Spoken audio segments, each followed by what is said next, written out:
Hi, it's Jillian again. We're back with the third installation of this book, 5 Minute Snuggle Stories. The third one is A Good Night's Sleep for Winnie the Pooh. Haven't showed y'all the other ones. Let's see who wrote it. So it's adapted by Annie Auerbach from the book Winnie the Pooh, A Good Night's Sleep, originally published by Egmont. And it's based on the characters from the Winnie the Pooh works by A.A. Milne and E.H. Shepard. Okay. Winnie the Pooh was always my favorite whenever I was a kid. My parents called me Pooh Bear. Pooh Bear. Okay. Let me get where you can y'all see that? Yeah. Okay. So, it was springtime in the 100-acre wood. Winnie the Pooh and Piglet took a walk in the warm sunshine. Hooray! The cold winter is over, Piglet cheered. No more, I can't do Pooh's voice. No more mittens and scarves, said Pooh. No more cold noses and toes, added Piglet. And plenty of yummy honey, finished Pooh. Look at them all cheering. I can do the, oh, bother. It's the only thing I do in Pooh's voice. Pooh and Piglet walked until they reached their friend Rabbit's house. Rabbit was outside working in his garden. He looked very tired and a little grumpy. Rabbit's always grumpy. What's the matter, Rabbit? Piglet asked. Aren't you happy it's spring? Don't even say that word. I hate spring, Rabbit moaned. Look, there he is, looking all tired, poor thing. Pooh and Piglet were puzzled, so Rabbit explained. You see that bird family up there? They sing before the sun even comes up, right outside my bedroom window. I can't get any sleep. Oh dear, said Piglet, we must do something. Oh, look, there's a... Oh, he looks so upset. Call that upsetty spaghetti. Pooh wasn't sure what to say to Rabbit. Perhaps it would help if you moved somewhere else? Rabbit jumped up with excitement. Oh, Pooh, what a great idea. I would love to move in with you. Oh, what has Pooh done? Oh, no. Unfortunately for Pooh, that wasn't what he meant at all. But now it looked like he would have an unexpected guest. So Pooh and Piglet helped move a few of Rabbit's things to Pooh's house. As they were finishing up, the bird family flew away from Rabbit's tree. Look, said Pooh, the birds are flying away. They'll be back soon, singing as usual, Rabbit told him. They're just going out to get a bite to eat. Oh, said Pooh, a little disappointed. And look, there's them packing it up. There's Rabbit just walking on about.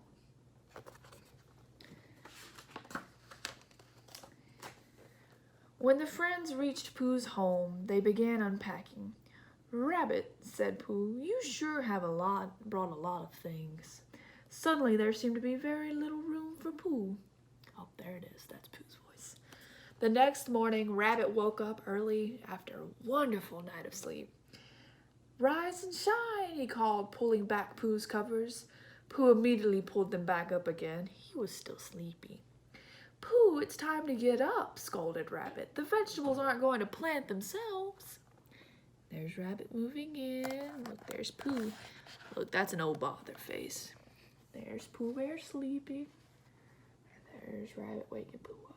Don't you just hate it when you get woke up all snuggled and warm in your covers? Once Pooh had finally gotten out of bed, they walked to a rabbit's vegetable garden. Two rabbits. Together they planted seeds in neat little rows. Perhaps bears aren't meant for such hard work, thought Pooh. But at least he could enjoy the cheerful songs of the bird family who sang all day. Pooh rather liked their music. Later, Piglet arrived. I was just over at your house, Pooh, said Piglet, but you weren't home. No, I'm not home, Pooh said sadly. Pooh took Piglet aside. I'm rather tired because Rabbit woke me up, said Pooh, and I've got an awful rumbly in my tumbly. You see, I haven't had any honey. Pooh wished that he could have his little house all to himself again.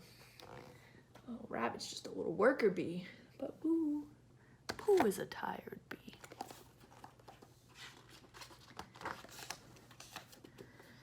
Maybe Owl will know what to do, suggested Piglet.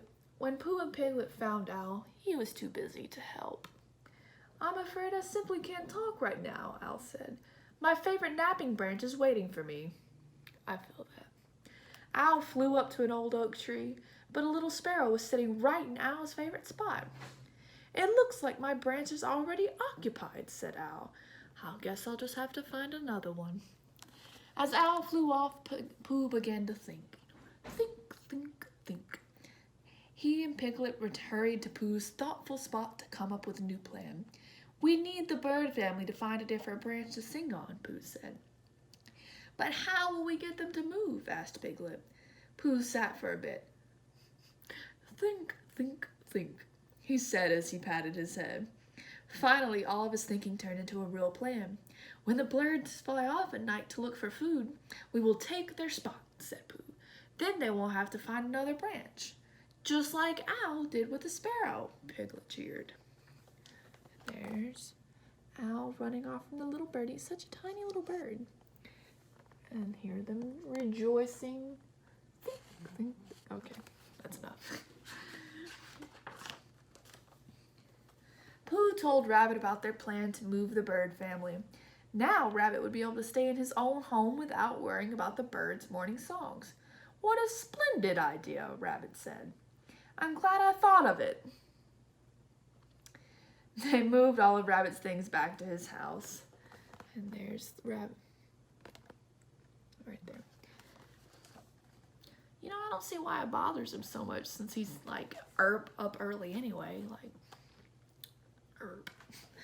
That night, Pooh and Piglet waited by the tree until the birds flew off. When they did, the friends started to climb up the bird's favorite branch. Rabbit offered to sit out there with them, but there was only room for two. How convenient. At least take this blanket, said Rabbit, and thank you for your help, dear friends. And there's he is in his little burrow. Remember from Thumper, rabbits live in burrows. So Pooh and Piglet waited and waited and waited. They tried their best to stay awake, but the blanket was awfully warm and comfortable. Soon the friends were fast asleep. The next morning, Pooh and Piglet woke up to the sound of singing birds. Look, Pooh said, pointing to the sky. The bird family swooped down toward their favorite branch, but when they saw there wasn't any room on their branch, they flew in a different direction. Hooray, said Piglet. The plan worked. Look at the birds off in the horizon. The pair checked to see if Rabbit was asleep. He won't be woken up by singing birds today, said Piglet. Pooh and Piglet walked toward their homes as the sun rose over the 100-acre wood. I'm sure the bird family has another branch by now, said Pooh. There they walking, after they check on Rabbit. Pooh was right. The birds had found a new branch, right outside his window. It seemed he would have to get used to a few more unexpected guests. Luckily, Pooh didn't mind the birds' songs. He thought it sounded a bit like a lullaby. Within minutes, Pooh was fast asleep.